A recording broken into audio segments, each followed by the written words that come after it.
The YT-1000 light freighter was designed to be an experimental successor to the older YG series, and it was hoped to be the replacement for the Barlaws-class freighter. It had a length of 28 meters with a maximum atmospheric speed of 740 kilometers per hour. This model had a primary hyperdrive rating of Class 3.0 with a Class 16 as a backup. Yet again, it was able to carry a pilot along with a co-pilot or engineer, and it could hold up to 4 passengers. Definitely a downgrade from the YT-720. It also held up to 75 metric tons in cargo. Unlike the offset side cockpit that would become iconic for the series, it featured a centered cockpit that sat between the forward mandibles. It took the large transparent steel windows retrofitted from the Barlaws-class canopies, which it was designed to surpass. Originally, this model was released in a limited run to test the market, and it was considered a success. Even though it was a success, customers demanded larger and more modular vessels, which led to the next models in the series. The most notable ship from this class was the Reticent, which was a century-old vessel owned by a Corrivar captain who was involved in an information brokering scheme, and it appeared around 14 BBY when the ship was tracked and captured by Darth Vader and Grand Moff Tarkin. The YT-1200 transport was one of the first to be classified as a medium freighter, and it was meant to bridge the gap between early experimental models and the legendary YT-1300. It was 28 meters long with a top atmospheric speed of 800 kilometers per hour. Depending on the variant of this model, it could be fitted with a 2.0 or a 3.0 class hyperdrive with a class 15 or 16 backup. A big difference in this model came from its armament, which was fitted with the traditional single laser cannon turret, but it had the option to feature 10 attachment points for weapon and system upgrades. It could carry up to 6 passengers, and depending on the configuration, it could carry up to 150 metric tons. Unlike the previous model, this one utilized a side-mounted cockpit with a tubular, elongated shape, but it also featured a long sensor-laden boom which protruded from the bow over the forward hull. This model also featured 2 cylindrical engines, but the YT-1210 variant had 3. Unlike the next model in line, this one lacked the forward cargo loading mandibles, and it had a much more rounded bow profile. Even though this model was much more versatile than previous renditions, it was considered to be a commercial failure, and sales on it stopped abruptly after the YT-1300 hit the market.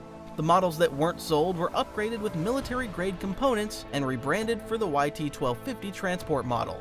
The most notable YT-1200 freighter was the Zirun Kota-Za, which was featured in Star Wars Gamer Issue 1, where the technical guides were posted to illustrate the ship's stats for the role-playing game. As mentioned before, many of these vessels were refitted versions of the YT-1200 and YT-1210, and they were marketed as sturdier and better armed merchant ships designed for more hazardous regions. It had a more distinctive saucer hull with a long sensor-laden boom protruding from the bow. It was 32.25 meters long with a maximum atmospheric speed of 800 kilometers per hour, and it had a 2.0 class hyperdrive with a backup of a class 16. This version had a single double laser cannon along with APSIC defensive shields, but its enhanced sensor suite was used for navigation through low visibility environments like nebular clouds. It could hold up to 5 passengers along with 80 metric tons of cargo. This was approximately 20% less than its predecessor, but it was much more durable, heavier armed, and had more powerful engines. This reinforced hull that made it more durable than the newer YT-1300 meant that there were only 6 emplacement points instead of the previous 10. While it was criticized for obstructing the pilot's vision with the boom, it was a favorite of militant trade guilds and smaller planetary systems. The YT-1300 light freighter was the most recognizable and successful vessel that the Correlian Corporation created, and it was first introduced in 72 BBY. This model was made legendary for its extreme modularity, which allowed the owners to customize things like weapons, engine, and hyperdrive to their exact specifications. Traditionally, it was 34.75 meters long with a top atmospheric speed of 800 kilometers per hour. The stock primary hyperdrive was Class 2.0, and the backup was either a Class 12 or Class 16. Once again, the allowed crew capacity was for a maximum of 2 people, but it technically could be flown with 1 pilot. It could hold anywhere between 6 to 15 passengers depending on the configuration, and it had a cargo capacity of 100 metric tons. This model had 3 different stock configurations.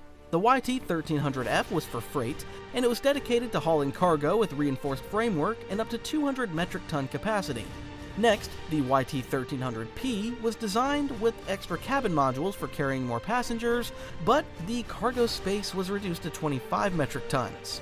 Finally, the YT-1300FP was designed as a fleet passenger ship, and it was a more balanced configuration for multi-purpose transport. The most famous YT-1300 was the Millennium Falcon, but there were many other notable ships from this model. The Millennium Falsehood was a modified YT-1300 that was designed to look like the Millennium Falcon, and it was used to confuse or impersonate the original Falcon. There was also the Chalcedony, which was a modified variant used for passenger transport, which was forced to crash land on the planet of Selenon. There was also the Stellar Damsel, which played a key role in the Rebel Alliance rescue mission, where vital information being held on a CR-90 Corvette needed to be recovered. This model was designed with one thing in mind: speed. It was around 20 meters long with a maximum atmospheric speed of 950 kilometers per hour, which was extremely fast for a freighter. It only came with a Class 1.0 hyperdrive and a Class 15 backup, but this wasn't the focus of this freighter. It was considered to be a hot rod model, as the CEC essentially stripped away everything that would have put too much strain on the engines, such as large cargo bays and heavy hull plating. With that in mind, that meant that the ship's durability was subpar compared to previous models. It was a favorite for smugglers and racers who wanted a fast ship that could outrun the Imperial customs vessels. The most notable YT-1760 was called Auric, which was a small transport ship being used by the rebels during the Galactic Civil War. The ship was piloted by Commander Lena Graf, and it had 5-member crew that included 2 droids. It ran missions in the Outer Rim until it was intercepted by 3 TIE fighters who destroyed it. Commander Graf was forced to land on the planet of Mustafar, where the ship sank into a lava field. This model was released shortly before the Battle of Yavin, and it focused on increasing its cargo capacity. It was 36.8 meters long with a maximum speed of 950 kilometers per hour. With a Class 2.0 primary hyperdrive and a Class 12 backup, it held its own significantly well for a larger freighter. It held up to 6 passengers, but it could carry up to 200 metric tons, which was double the carrying capacity of the iconic YT-1300. This was yet another model that placed the cockpit in the center pine between the forward mandibles, but the cargo bays were 2 large wedge-shaped sections that extended from the rear. There were multiple notable YT-1930s, but some of them were the Wild Menagerie, Starbound Misfit, and Celestial Pearl. The Wild Menagerie had upgraded fire control, security systems, and a life support system that allowed the smugglers to carry living cargo.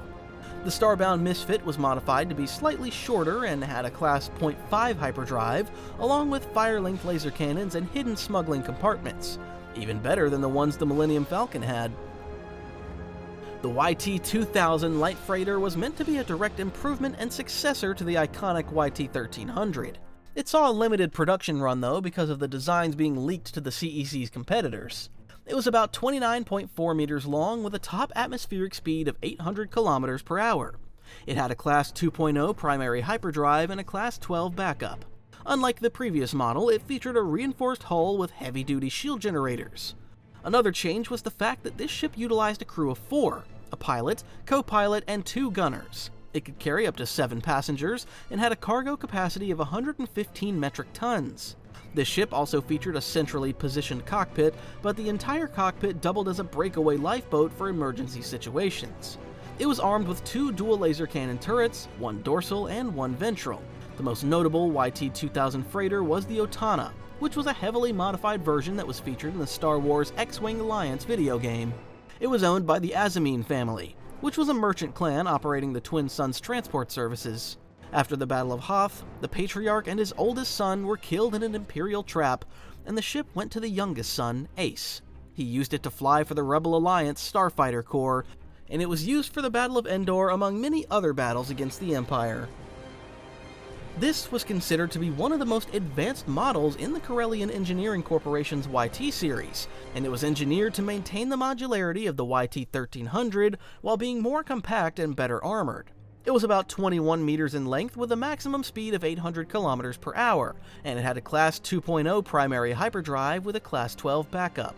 For weaponry, it came with 2 1D servo turret laser cannons and had 13 possible weapon emplacement points for those who wished to modify it further. As for defense, it had double armored hull plating and reinforced bulkhead frames. It typically ran with 3 members, but the pilot could run the ship on their own with assistance from the computer. It was able to accommodate 6 passengers, and it carried up to 150 metric tons. What set the design of this apart from other models is the asymmetrical layout, which featured a tubular, starboard-mounted cockpit that connected to the main hull through 2 bracing arms. It had 2 escape pods. One of them was a 6-seater in the aft section of the cockpit tube, and the second one was the opposite side of the saucer hull. Owners were able to overspec the engines and use high-energy weapon systems due to the reactor power core that doubled the output of earlier YT models. The most notable YT-2400 light freighters were the Outrider, Sato's Hammer, and Mighty Oak Apocalypse. The Outrider was a heavily modified vessel that was captained by the smuggler Dash Rendar from Shadows of the Empire. Sato's Hammer was used in the Iron Squadron Rebel Cell, and it was originally used as a personal ship for Jun Sato before it was modified for combat situations. Finally, the Mighty Oak Apocalypse was captained by the Wookiee Logara, and it was used to transport allies such as Leia Organa and Amilyn Holdo. The YT-2600 was a rare vessel produced by the CEC, and it was designed to be a more sophisticated successor to the YT-1300 while sharing many internal components. It was about 35 meters in length with a top speed of 800 kilometers per hour. It was equipped with a Class 1.0 primary hyperdrive, which made it faster than previous YT models. It had the standard 2 double laser cannon turrets, and it was built with medium duralloy armor with a titanium superstructure. You only needed a single pilot at bare minimum, but it could also include up to 4 members for the crew. It was able to carry 7 passengers, but the cargo capacity was very different. It was originally fitted to carry 26 metric tons, but some of the specialized heavy variants were able to carry 115 metric tons instead. This model got rid of the forward cargo loading mandibles, which made it more adaptable and gave it a personal yacht look, rather than an industrial carrier. Each of these came with 10 unused equipment slots, and the reactor was used at the Rebel Alliance's Echo base on Hoth to provide power for levels 4 through 8. Aside from the ship that provided the Echo base reactor power, the pride of the Corps was the most notable YT-2600, which was featured in the Star Wars role-playing game. It was used to demonstrate the cleaner profile of the ship compared to freighters like the previous YT-1300, and it was depicted with luxury interior suites to go along with the hope of this being the high-end Corellian transport. The earliest and one of the smallest YT models in the freighter series was the YT-209 freighter, which was a standard civilian cargo hauler with the classic Corellian saucer concept. One of the only known ships of this class was the Eclipse, which was also called Tirion. It was used by a small group of smugglers in 13 BBY, and they used it to provide medicine to the Twi'lek elders of Ryloth.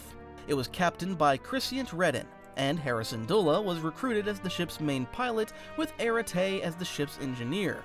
It was capable of being flown by a single pilot, and it was equipped with deflector shields that made it resilient enough to survive engagements with Imperial V-Wing starfighters. It was noted to take heavy damage in the skirmish with the V-Wings, but it survived nonetheless. It was roughly 29.4 meters long, with an atmospheric speed of 800 kilometers per hour.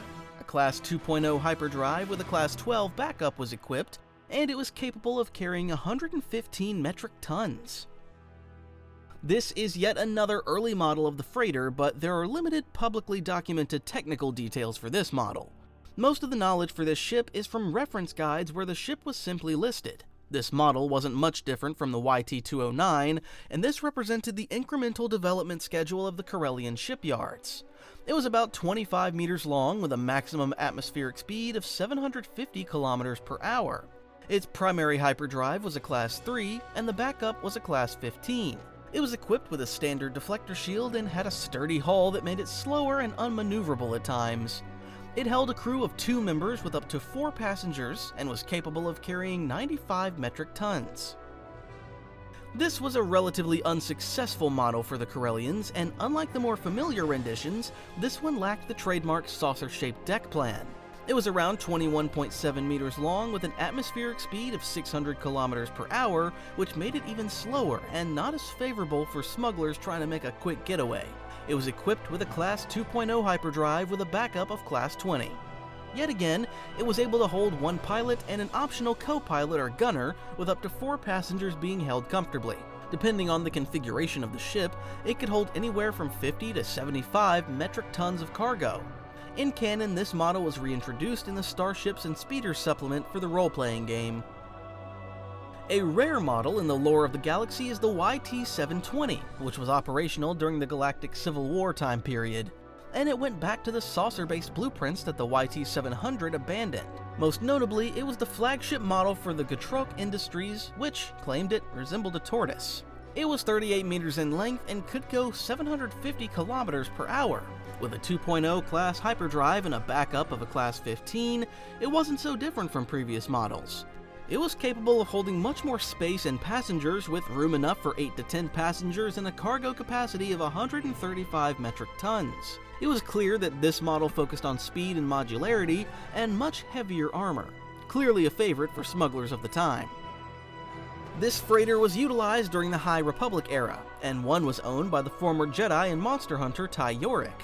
Most of the technical details are similar to the previous models, but some of the changes came with the propulsion, which saw a large central ion thruster supported by 4 smaller maneuvering thrusters. It was known to have limitations though. The gunner turret was only accessible when it was locked into its top position, which meant that if the track was damaged, the gunner might not be able to re-enter or exit the main cabin in the traditional way.